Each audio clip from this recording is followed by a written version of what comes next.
on this technical advances in sustainable seed production model for diversification of non-traditional. Dr. Amish Sharma is working as a professor in the Department of Livestock Production Management, which and College of Guru Angad Dev Veterinary and Animal Sciences University, Ludhiana, Punjab. So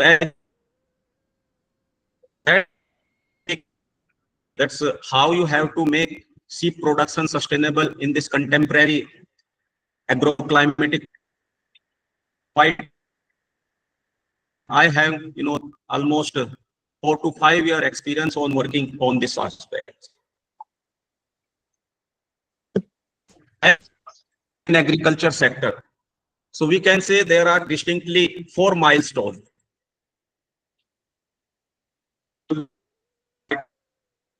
Pink revolution. So far green revolution is concerned, we know that Punjab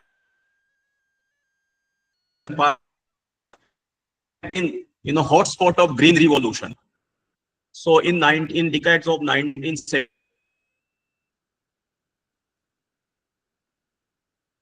oriented towards introduction of high yielding hybrid seed varieties, development farm operations, and use of chemical fertilizers, pesticides, and insecticides.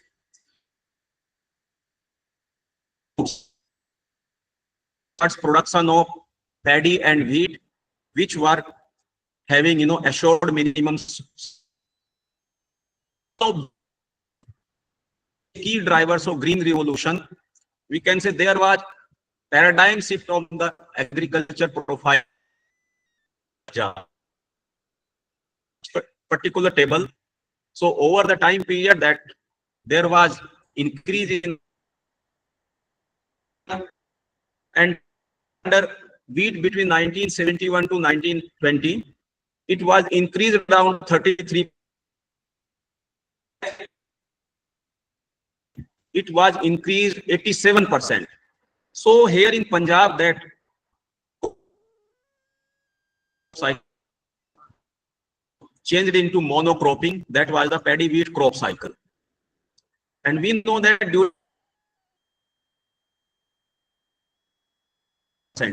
which is quite higher than other parts of India. But traditional crops like maize was decreased around 79%. But here we can say that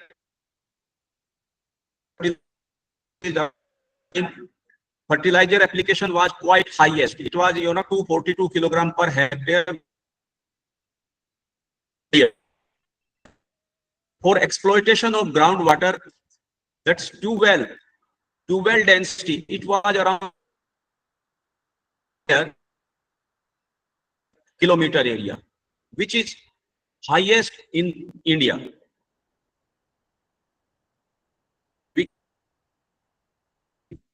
That total farm holdings, these were decreased by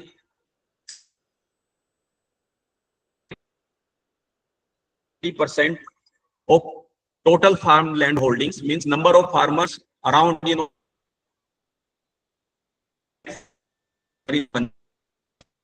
and average size, however, average size of farmland holding, it was increased from 2.9. We can say that offset effect, that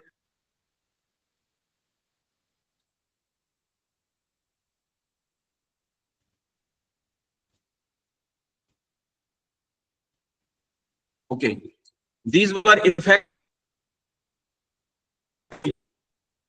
that means excessive.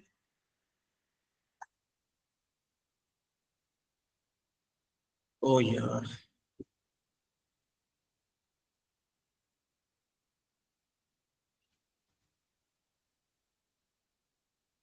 Just a second.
Uh, Participants will join us soon. Please be with us.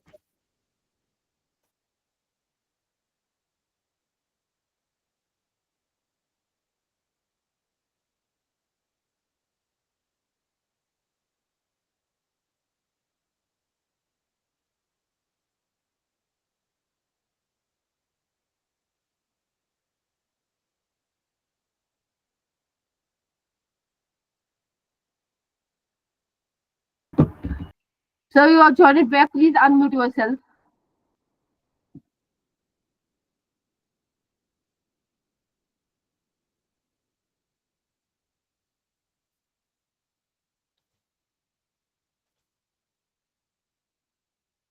इसे आप unmute कीजिए इसको भी पहले अपने आप. Unmuted now.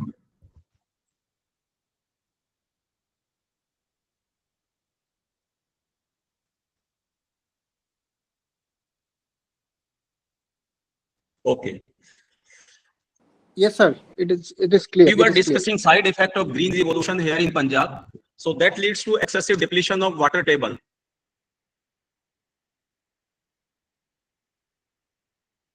Groundwater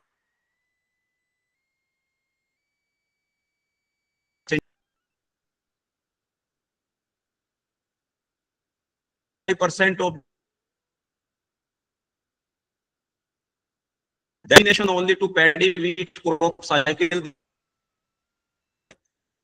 loss of plant diversity. Next is the poor soil health. Because of the excessive use of the chemical fertilizers, pesticides, that leads to excessive exhaustion of the soil nutrients, stagnant productivity. So we can say over the time period, as just after green revolution, production as well as the productivity of the agriculture sector in Punjab and Haryana, it was continuously increasing. But after that 1995, it was stagnant, and right now that growth of the agriculture sector, or we can say crop sector here in Punjab, it is even less than national agriculture. So because of the stagnant production and productivity, farmers suffer from severe economic stress. And at the same time, because of the excessive use of that excessive mechanization, use of that fossil fuel, electricity, waters, etc., high yielding variety seeds, so that leads to increased cost of agriculture input, while that production and productivity was that stagnant. That leads to a number of environmental, social, and economic crises, economic issues here in. So right now, we can say it's the time of diversification, second revolution, which is directed towards after milk production to meat production. So over the period, if we just have a look on that agriculture contribution in total GDP, it is 14% and providing around employment to the 40% of the total workforce. Whereas growth of agriculture and allied sector, it was 3.9%.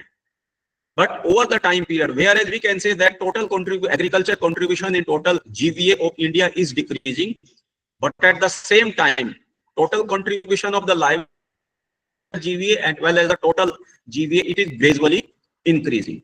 So that's why these are the indicators. There must be diversification, agriculture, or we can say crop diversification, and that crop diversification should be oriented towards improving livestock production.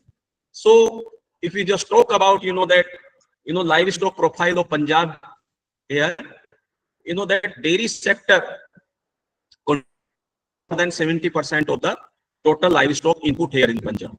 But at the same time, in Punjab, we had attained a pinnacle of success in dairy sector.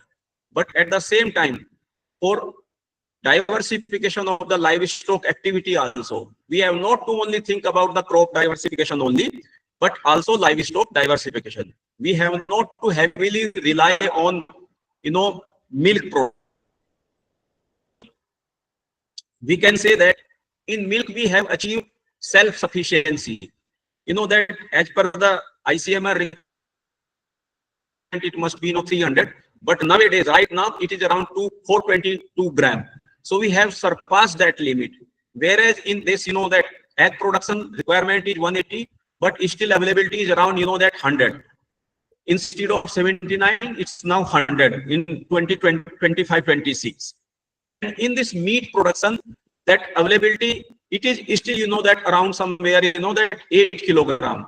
But in that we can that requirement of the deficiency of the even minimum requirement, minimum supply ICMR to meet out the ICMR recommendations, we are still deficit in as well as the meat production.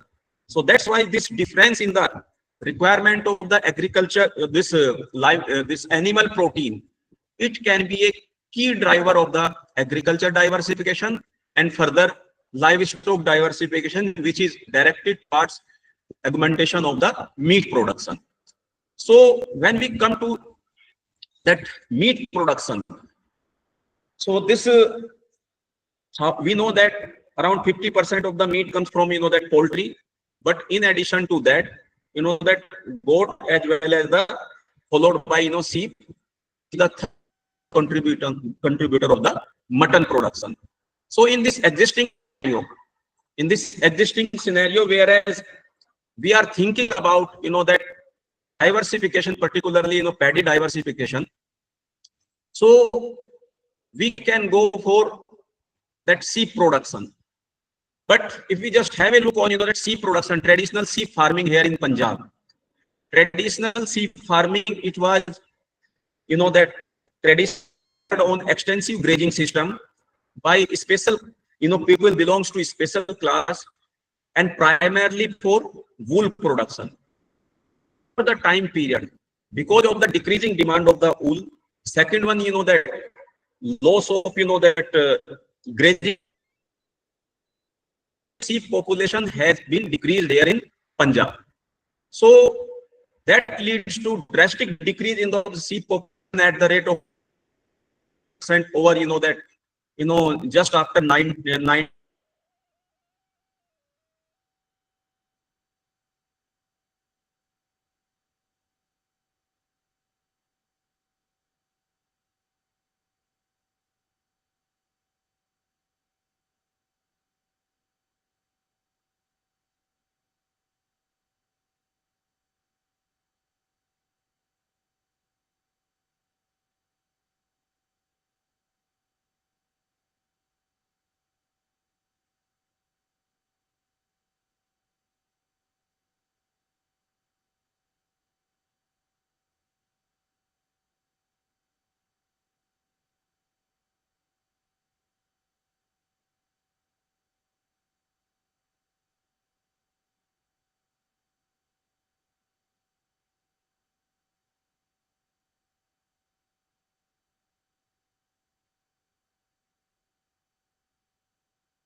Sir, any issue? Any issues there, sir?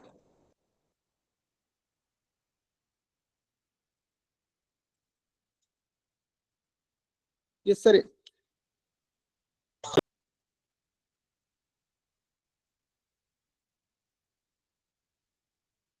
Is it visible now?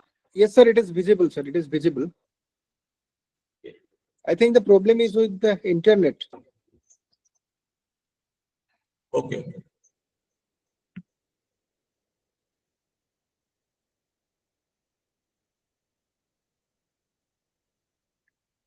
Okay. Okay. Okay.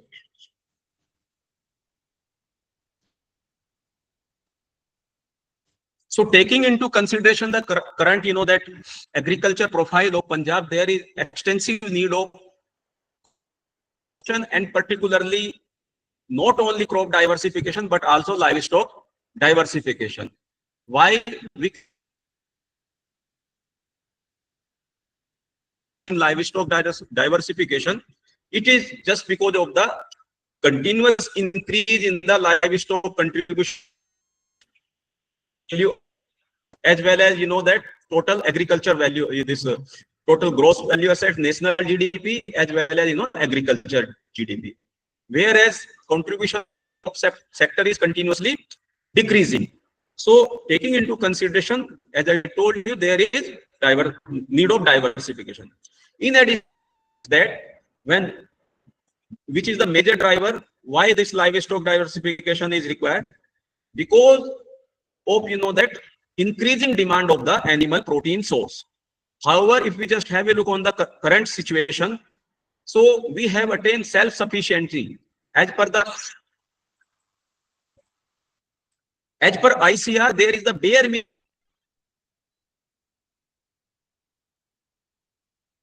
that number of eggs per day per annum. Sorry, means we can say half eggs per day, and around 11 kilogram of the meat per kilogram per annum. So considering if person is consuming combinedly all these three, that agriculture or this animal protein source, so that person will be able to meet out its minimum requirement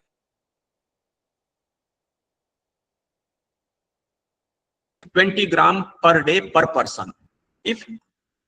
So that's why if we just have a look on that availability of the milk, right now availability of milk is around 422 gram per day per person. So we have surpassed that limit. But in addition to that, there is still deficiency of that egg as well as the meat production. So there is deficiency of around 40%.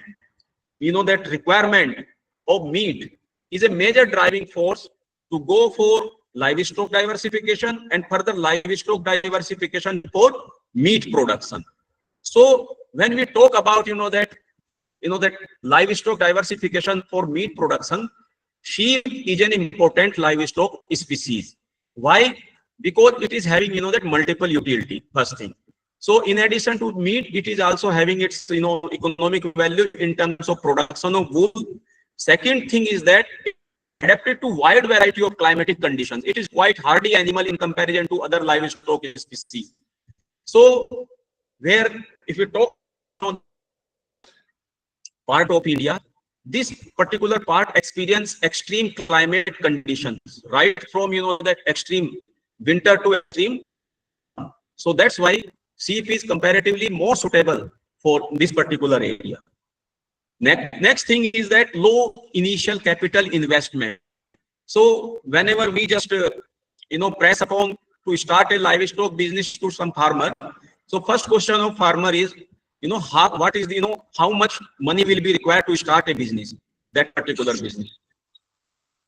So we can say that in comparison to species, for example, dairy farm or poultry farm, initial capital requirement for starting a sheep farm is quite low. Size and easy handling. This animal is comparatively smaller in size, so that's why it is easy to handle, easy to maintain, require less space And next one is so that's why it is easy to utilize family labor, particularly even children as well as older people can help in maintenance of these animals. So that's why sheep is important livestock species for diversification. And next thing is the demand. So what we are producing, lamb meat, it is high in demand after we can say that Shivan, it is comparatively lean and organic right now. So in addition to that, we can say there is a heavy demand of mutton in neighboring state, that is Jammu and Kashmir. So annually, there is import of around more than 15 lakhs head per year to that state. So that's why high demand in neighboring state as well as, in this local state, local and, that no such social taboo. So there is no problem in the market. So having, that good market potential. In that, next one is desirable. As in case of, that we are aware of this reproductive culling in dairy animal as well as, that culling of male animal. So here is not the case. In, that male and female, both sexes are,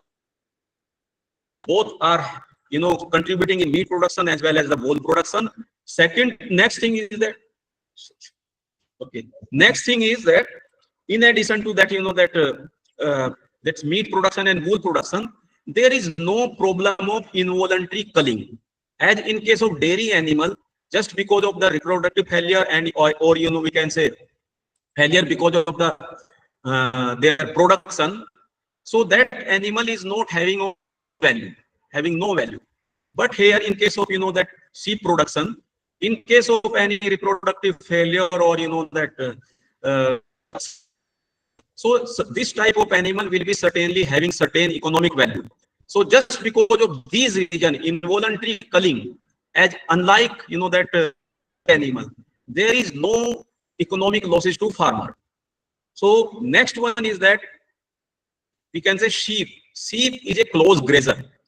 It can consume wide range of vegetation. As we know that feed is the costliest contributor in the recurring cost. So in contemporary scenario where is a lot of competition between human and livestock species for raising them, so that there is gradual, the price of concentrate is continuously soaring. Okay, so high continuous, gradually increasing price of this concentrate ingredient. It is a major, that issues to farmers for raising these animals. But we can say that sheep is a hardy animal. It is no having, that much, unlike goat, it is not much having, selective feeding. It can be fed upon, that coarse roughage, coarse dry roughages from, and we can say agro-industrial byproduct in comparison to other livestock species.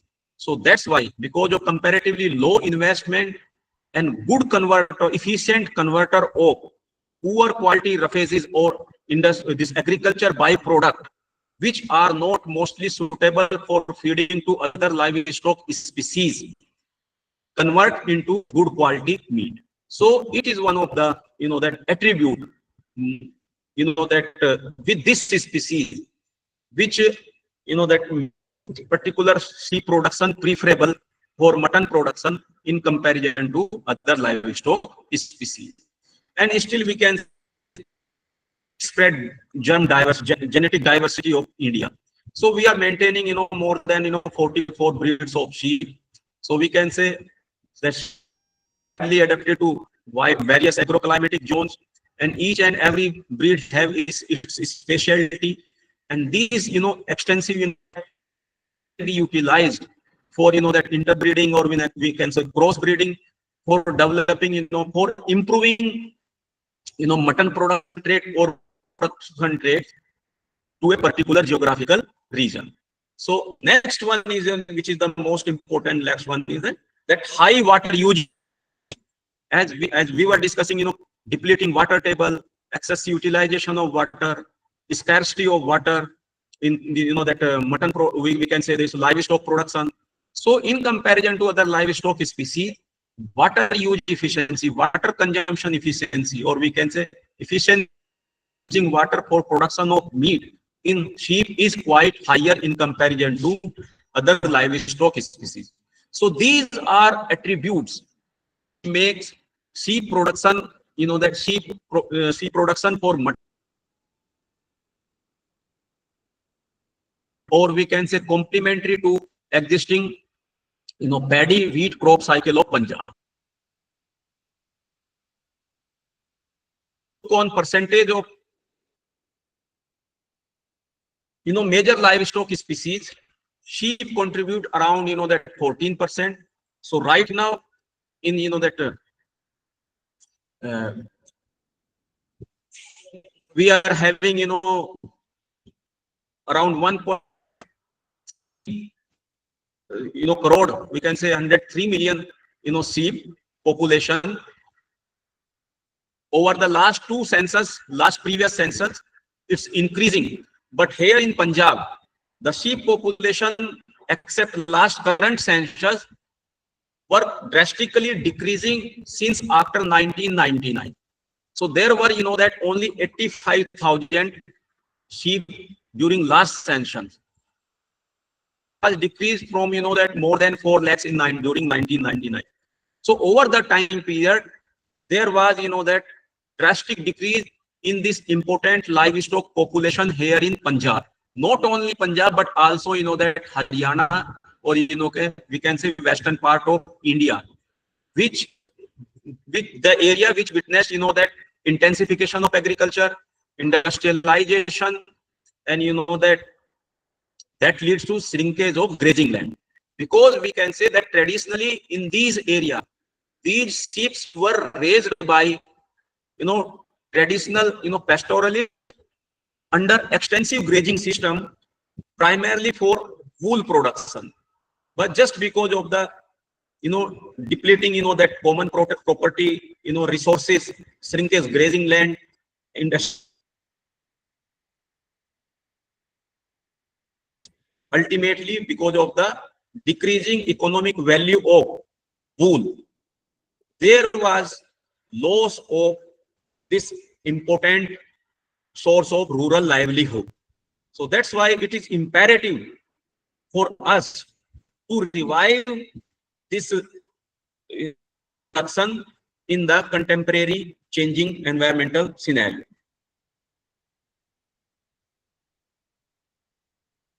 In addition to, national level, or we can say Punjab. So if we have a look on, that sheep population trend in major states of India, we can say that, that 3 states, Telangana, Andhra Pradesh, Karnataka, and one more we can say slightly in, that Maharashtra and Gujarat. Primarily we can say in major sheep producing state, wool producing, that's Rajasthan, or we can say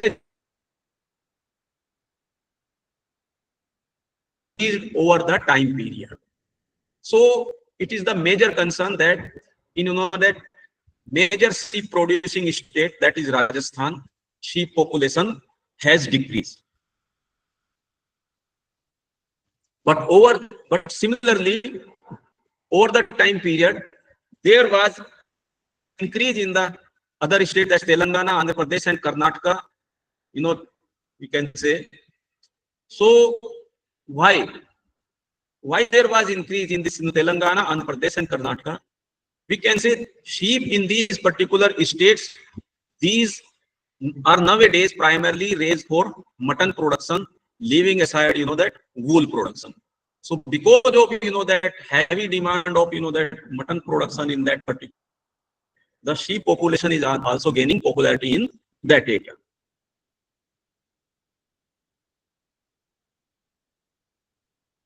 We can say Nellore, that largest one, that is, is found in, highest percentage in Karnataka, in this, Andhra.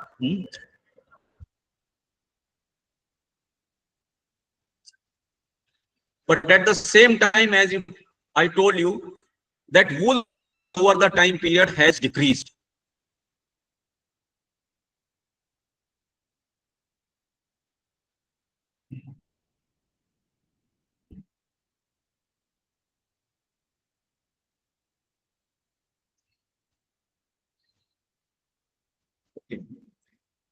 So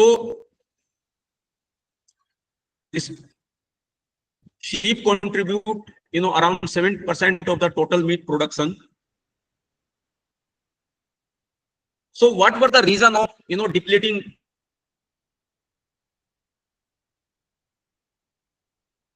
production here in India? So as I told you, shrinking grazing land over the time period. So we can say it is between, 2015, that share of, that there was, around 20% decrease in the common land between, that 2005 to 15. But right now we can say there is all around it, there is only, that 30 million hectare land is under, that there is further decrease of that. And at the same time, the common grazing land as well as common property land, these were important source for grazing to raise these animals under extensive grazing system. So because of the loss, so sheep population over the time period. So because of this changing climate scenario, or that changing, that social scenario, so change in the breed composition. As I told you, over the time period, because of the decreasing, utility of wool, breed which are, promising for mutton production, which is more thermal tolerant, nutritional status, and can able to walk long distance during migration. So that's why hairy breeds. So comparatively, that hairy less thermal tolerant and will experience more nutritional as well as thermal stress, and comparatively are, that not much leggy. So that, farmers are trying to, cross or maintain only those breeds which are, leggy breeds, having more promise for mutton production, more known for mutton production instead of wool production. Over the time period, there is the in the flock size. So because we are witnessing, that change of climate change scenario. So over the during 90s, flock size, average flock size with farmers in Rajasthan, it used to be, 100 to 120. But nowadays it has remained only, 35 to 40. So because of the limited grazing resources, and they are maintaining only, that smaller and flock of animals, so that means provide much care to this smaller flock, and it is easier for them to maintain, to provide, that nutrition, particularly, that during, that extreme climate conditions, it is easier for them to maintain.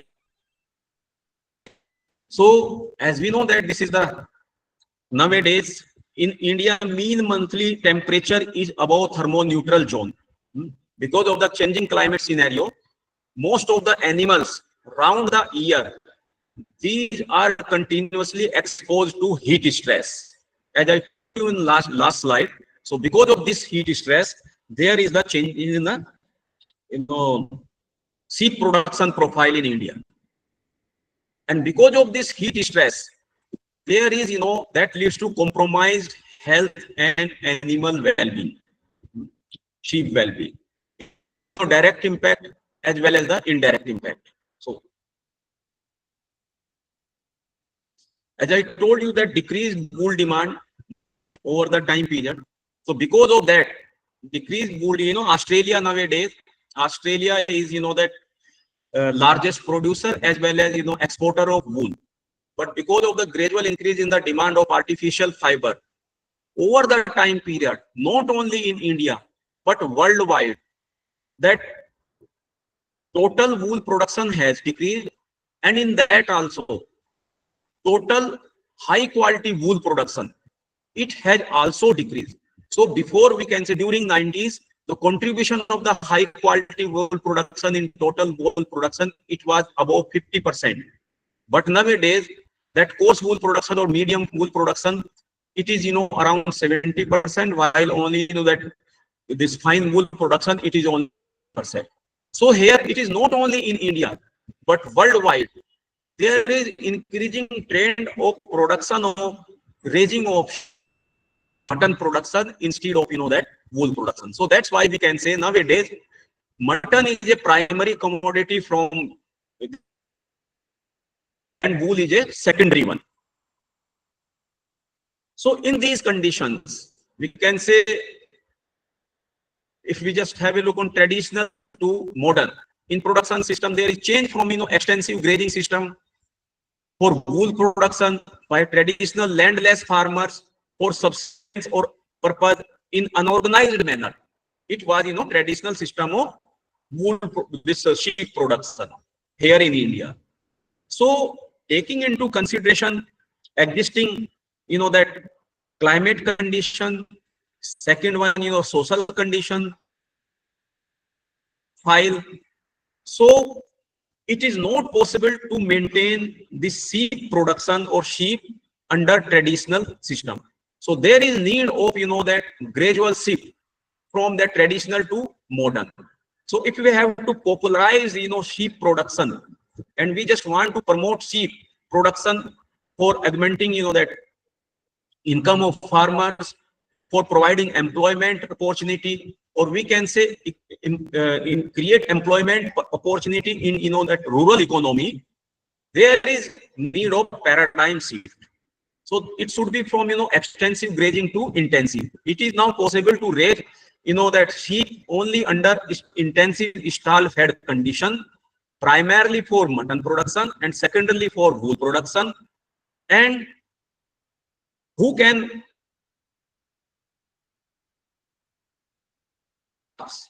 marginal and small farmers, because we can say that we can see in Punjab, over the time period, total number of farm land holding has decreased, and at the same time, number of marginal and small farmers has increased. So we can say that current wheat and paddy production system is not economical for marginal and small farmers. So these marginal and small farmers are selling their, land. Okay. Either they are under debt. So that's why it is not profitable.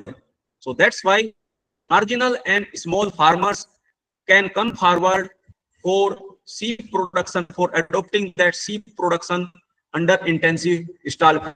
These marginal and small farmers generally, own, that 1 acre to, we can say, 5 acre of land. Okay, so farmers, small and marginal farmers, these can be major stakeholders for raising sheep under intensive stall fed conditions. So instead of their land for, paddy and wheat, they can utilize their land for fodder production, as well as, that oil seed production, as well as the pulses production. So it can be, that alternate model. Next one is the level of input. Instead of subsistence, we have to make it as a commercial venture. So we have to go for commercial sheep farming under stall fed condition with high stocking density, with zero grazing, or we can say controlled limited grazing. So under organized.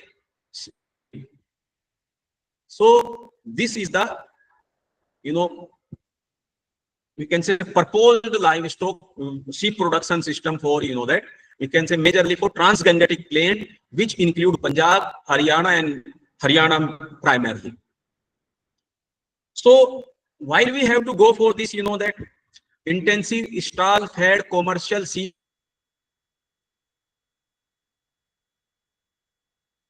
go for either alternate approach, or we can say complementary approach.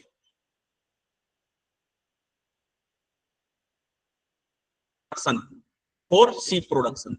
So this will be helpful to overcome the problem associated with, that paddy production, fast depleting water. Second one, that environmental issue due to burning of, paddy straw. Third one, we can say low soil nutrients. Fourth one, excessive, use of poor soil fertility because of the, this excessive use of chemicals, and we, to some extent, greenhouse gas emission, primarily, which is just because of methane production, through paddy production. Okay. Next one, we can say, while we are thinking about these,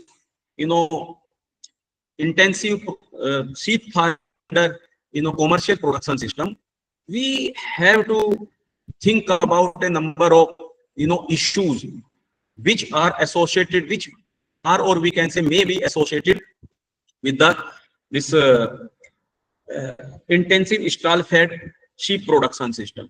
So here, I am just discussing with you my own experience, whatever I had,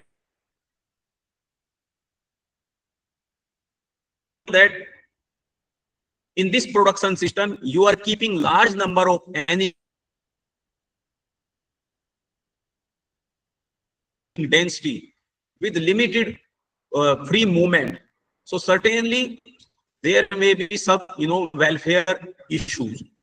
So that's why they require, sound or scientific housing interventions. So we have to devise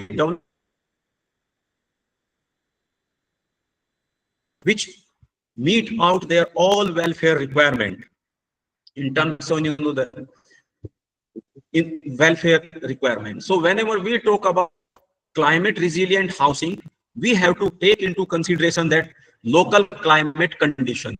So for local climate,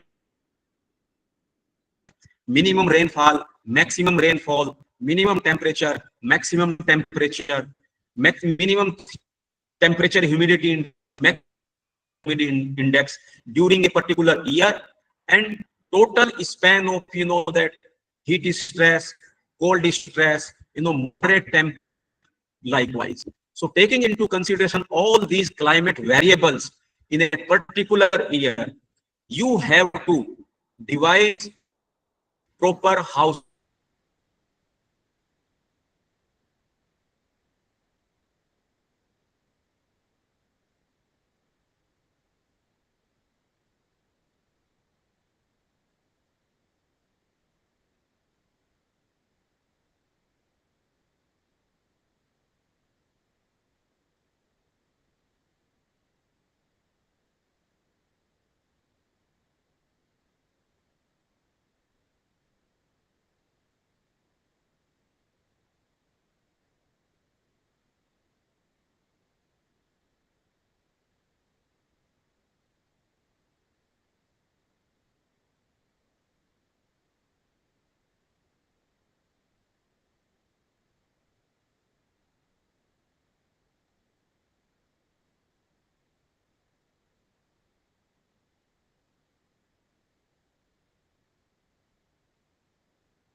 So please share screen. Is it okay now?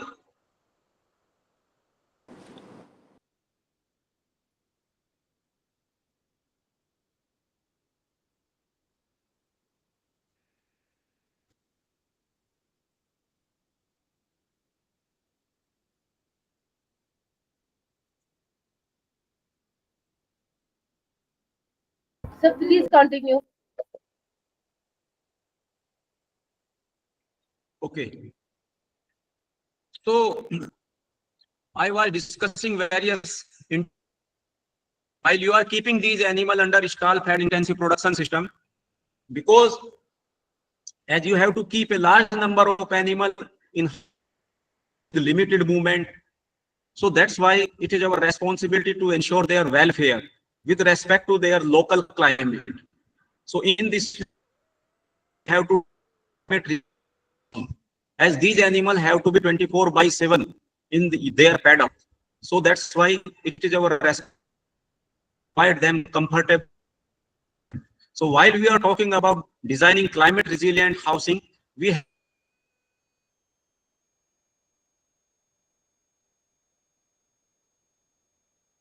to take minimum temperature, minimum rainfall, maximum rainfall, minimum humidity, minimum THI, maximum THI, and duration of, that minimum and maximum, that.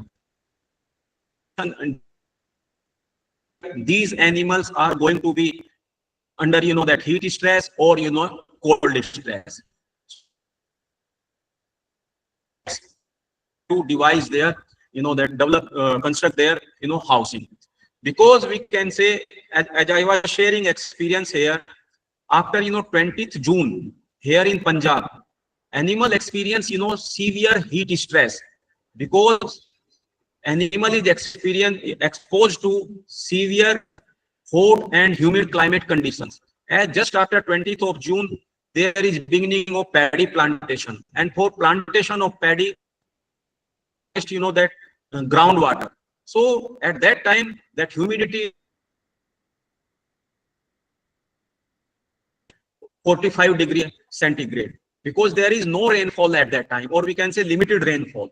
So because of the limited rainfall, no natural rainfall, so that animal experience, that man-made, extreme hot, humid climate conditions. And that hot, humid climate conditions is not same as it may be, that high rainfall area if we just go to, eastern part of India. In the eastern part of India, in, that after June or July, that temperature may be, maximally 5 degree. But here, still, here temperature is 40 plus. So that's, you can see what can be the, severity of heat stress to these animals. And particularly these animals which are having, that, wool as a body coat.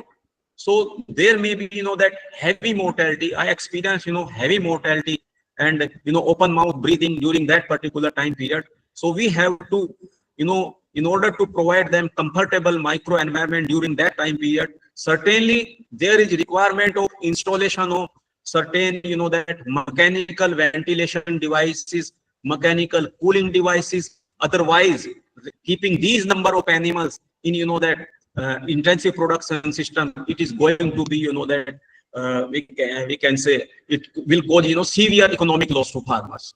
So at the same time, you have to take into consideration what is the minimum area requirement, what can be, minimum open area, minimum covered area, what can be, optimum group size, and or pakka, whether it should be kacha in open or pakka in open, whether it should be, kacha in covered or pakka in covered. Because that whatever I am witnessing during last 3 years, animals are quite sensitive for, you are keeping these animals in high stocking density. So it is mandatory, it is prerequisite to keep their flooring, clean as well as, damp proof. Okay, so that's why we just require, it should be, that it should be provided with good absorbent surface. There should not be dampness.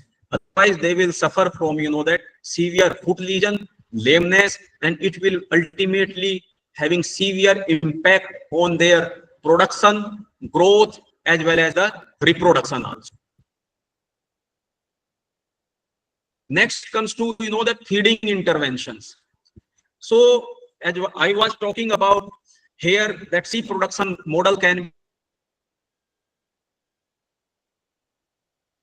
be to this supplementary to this paddy wheat crop cycle of Punjab.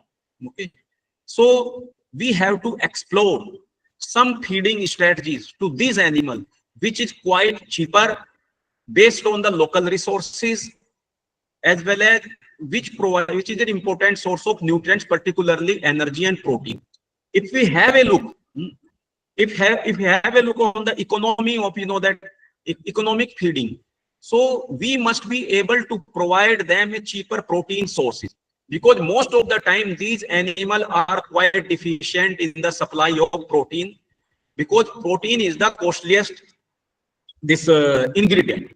So here in our particular, that this reason, as we are thinking about the alternative model, so that land can be diverted, which was earlier used, or which is being earlier used for raising paddy. It will be used or can be used for production of pulses and oil seeds. and pulse. These are the dual purpose crop. So these are also having, that cash value. So in addition to cash value, they are byproduct.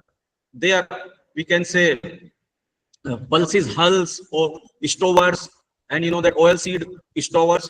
These are important source of good quality protein for feeding to sheep.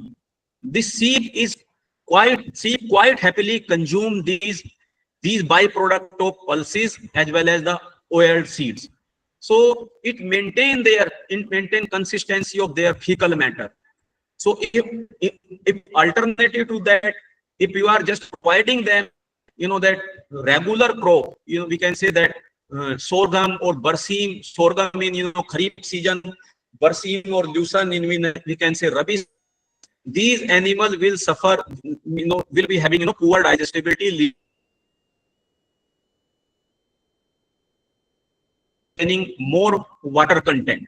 So again, if fecal matter will contain more water content, and these animals are confined to that area, that high content of water, fecal matter content in their habitat or where they are present, it will, dampness, wet floor conditions. And as I told you earlier, that wet uncomfortable or that serious problem for these animals. So that's why it is advisable to go to transfer that land for production. Second thing is that in that supplementary model, particularly for medium and this large farmers, how you can efficiently utilize that paddy straw for feeding to the sheep. As I told you, sheep is an efficient converter of poor quality roughage into animal protein, and it is having, comparatively less. It is comparatively less choosy than other livestock species for consumption. So paddy straw can be efficiently used for feeding to sheep. But we know that how you can improve feeding value of paddy straw. So here at our, that college, we have installed a paddy straw grinding cum pelleting machines. So in this paddy straw, it is being mixed with, that concentrate as well as, fodder crops, other available fodder crops.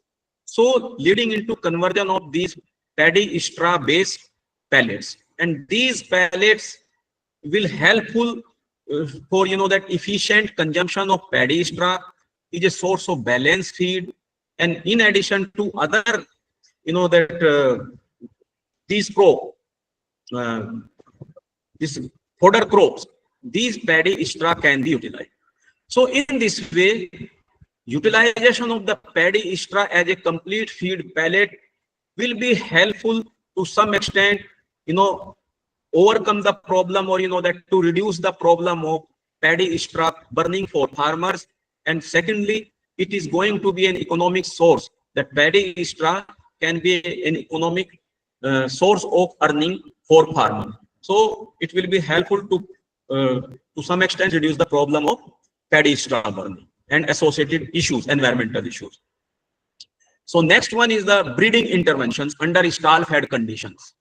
So under stall-fed conditions, as I told you, that breeding interventions must be primarily oriented towards production of large litter having optimum body weight at the time of birth, because birth weight of lamb is a major detriment of its survivability.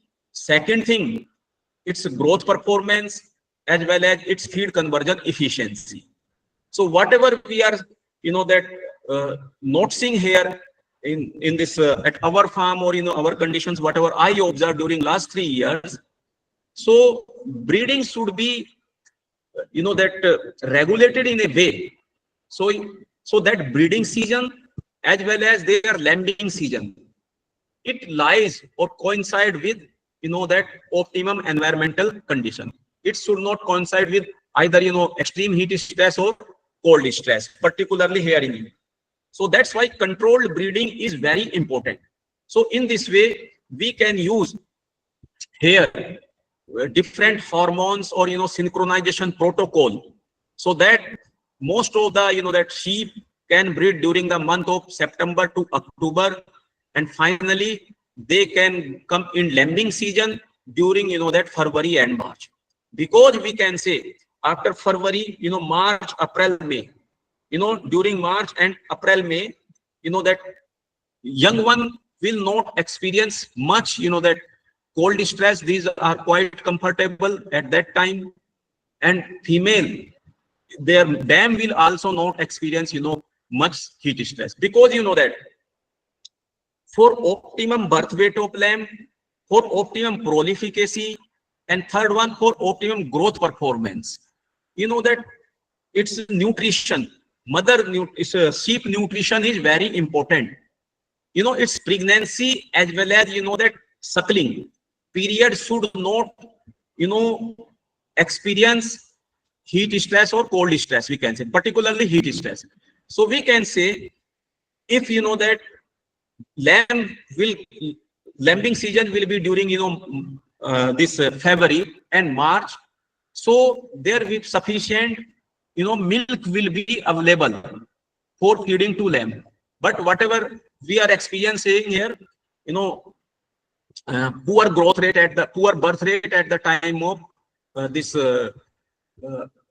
at the time of lambing. Second thing is that no insufficient availability of milk. So these are the problems which ultimately leads to a lot of lamb. Okay, so in this way we have to follow controlled breeding with estrus synchronization.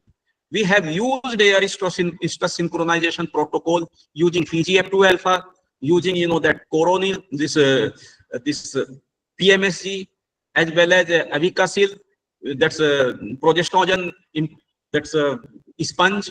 So all these are having that comparatively a good result here. And second thing is the artificial insemination techniques. So whether we have to go for natural breeding or artificial insemination, it is important. So because that artificial insemination technique is not quite popular up to now in sheep production system. But when we are talking about the commercial sheep production system, it is mandatory to follow artificial techniques using chilled diluted semen, because we know that it's up to now frozen semen technique is not quite successful because of the poor fertility. Because in natural breeding there is much chances of spread of brucellosis. Brucellosis is one of the dreaded disease in sheep farming, which results into complete loss, may result complete loss of your flock. So that's why, particularly while you are keeping large number of animal, again I am saying same, under commercial in production system, okay, and you are using these ram for breeding purpose, natural breeding, so there may be more chances of, there is a lot of chances of suffering these animals from brucellosis. And you can say understand the rate of dissemination or spread of this brucellosis in your flock. So that's why whenever you are using ram, it is desirable to go for semen collection, go for chill dilute, make it chill diluted semen, and you have to select that elite ram, and you have to screen before using that animal for breeding season for brucellosis, campylobacteriosis, and other sexually transmitted diseases.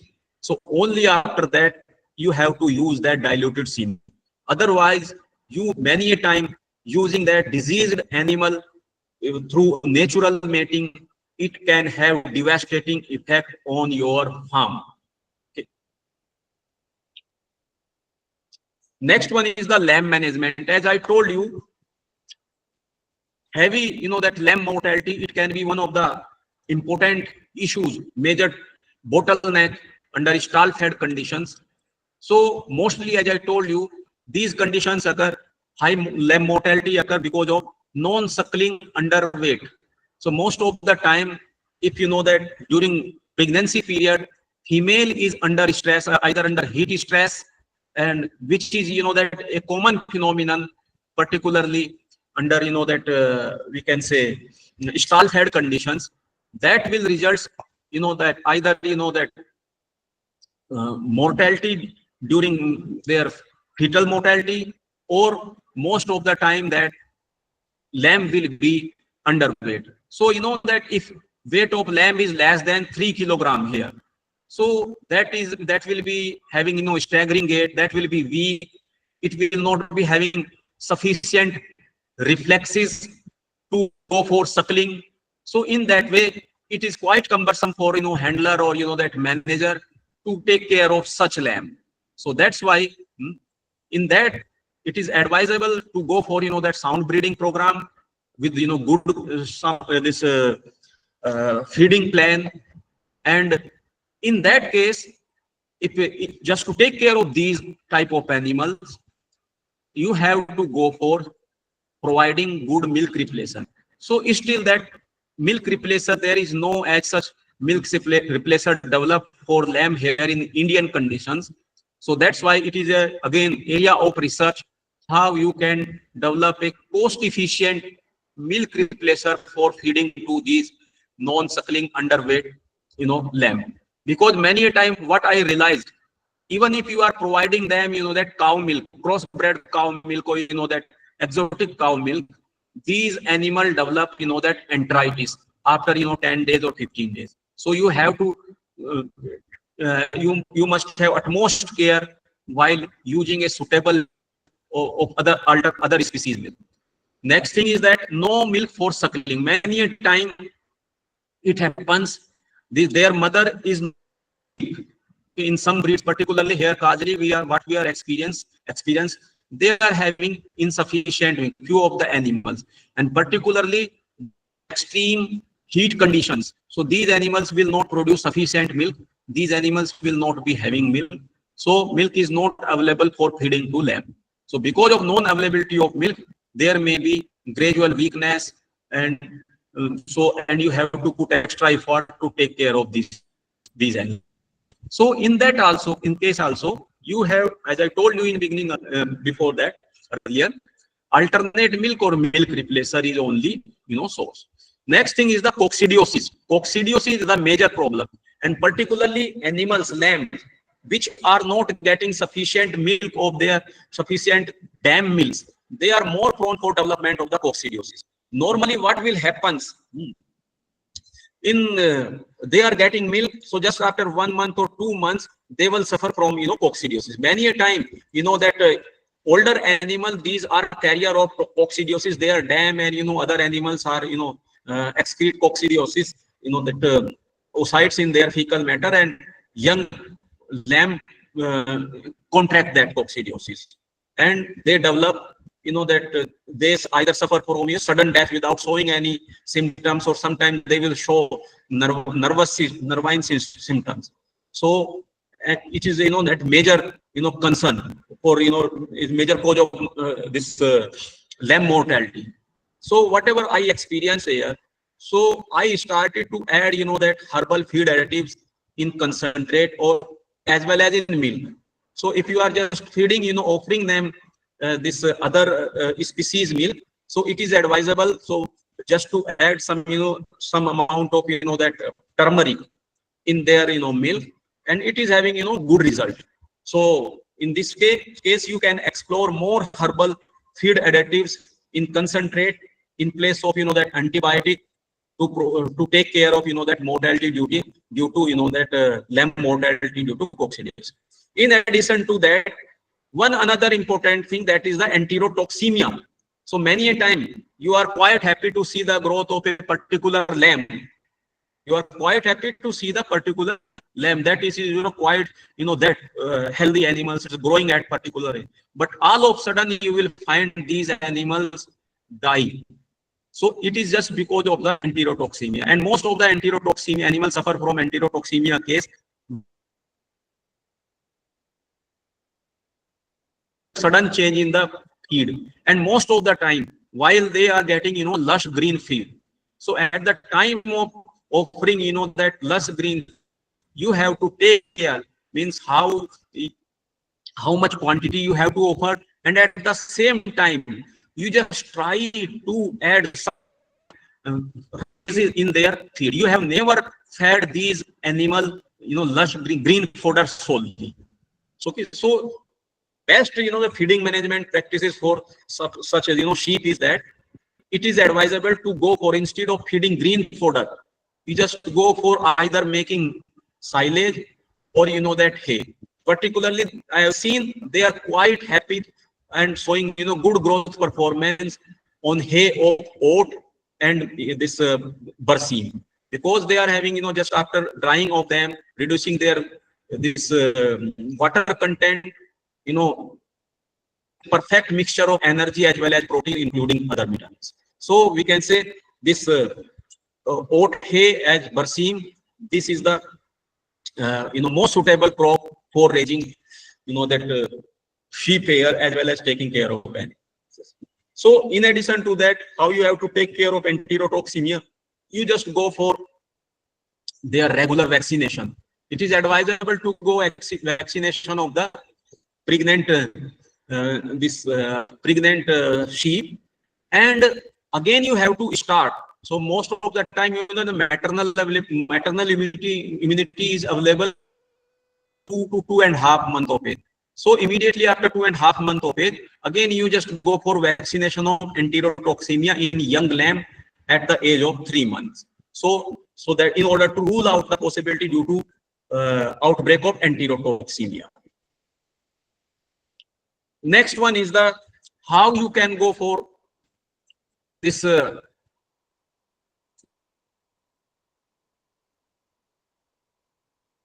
production also. As you told that wool became secondary to this sheep, but so that's why harvesting of wool is also again an economic issue, or we can say a problem to farmers, because normally a harvesting cost per animal, it's range from 30 to 40 rupees per animal.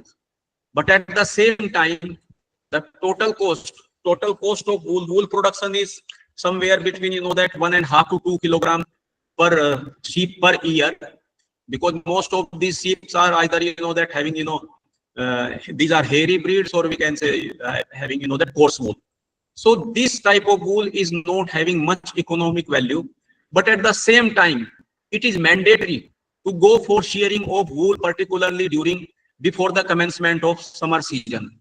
Otherwise, because of the excessive wool, as well as because high temperature and high humidity, these animals experience severe heat stress.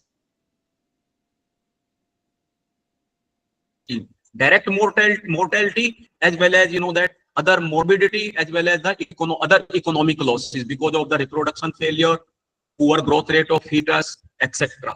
So again, it is mandatory to go for wool shearing of wool. So that's why it is desirable to conduct some research. Okay, how you can go for value addition of wool instead of use fabric production, or for, that hosiery production for woolen clothes, etc. We have to find out other alternate use of wool which improve their, that improve economic return to farmers also. So that's why these are some we can say avenues or area where you can use this wool, because wool is a natural hygroscopic thermo-insulating material. It is having good thermo insulation property.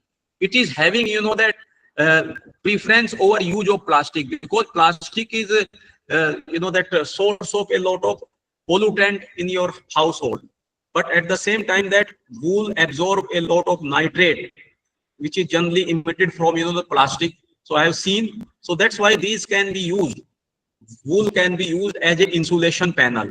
So instead of using plastic and other material panel, these can be used for insulation panel. We have to explore the use of wool using, some suitable additives for, that covering of asbestos sheet or like that, just to improve their thermo insulation property. In addition to that, we can also it is also having, that soundproofing ability. So it can be used in the acoustic panels. Okay, acoustic panels for sound. Next, cheapest, that most easiest one is the compost or manure. It is a organic in nature. In addition to having, it is a source of protein, having good profile of amino acids, good sulfur content, phosphorus, as well as nitrogen. So wool can be processed as a manure, and it can be mixed with, it can go for, we can use just by mixing other organic material, it can be processed as a manure. It will be having, better, economic value. Now thing is the sapling bags, as it is hygroscopic in nature. As we know, in nurseries, a number of, that farmers are using these plastic bags, polythene bags, for raising saplings of various crops. But these plastic bags, we know, protect from, that insect and, pest. But at the same time, these are not, having, water efficiency. Use of water efficiency is quite poor. But use of these wool can be used as a sapling bags. So because it is hygroscopic in nature, it is organic in nature. So it having more moisture retention capacity. So that's sapling is better in comparison to this. It has been used by CSWRI. So there is also, that some avenues of this wool, value addition of wool, for improving the economic, to improve the economic benefit to farmers. Out the various technological interventions, what can be the first thing is can be sustainable model under current, that agroclimatic conditions, current situations. So when we are going for these sustainable models, what can be the problems what different problems farmers can face, and what, that managemental measures you have to look after, or you have to take care of that, and how you can go for value addition of wool in addition to meat production, so that you can increase farm profitability, as well as we can popularize sheep farming under intensive stall fed conditions, for diversification of not only livestock production but also crop production, particularly paddy wheat, and in paddy wheat also paddy, so that it can be helpful to not only to alleviate some environmental issues, but also improving socio-economic profile of farmers in Punjab. So thank you from my side. Okay, sir. Thank you very much. Right now, the session is open for question. Any participants who want to ask questions, please.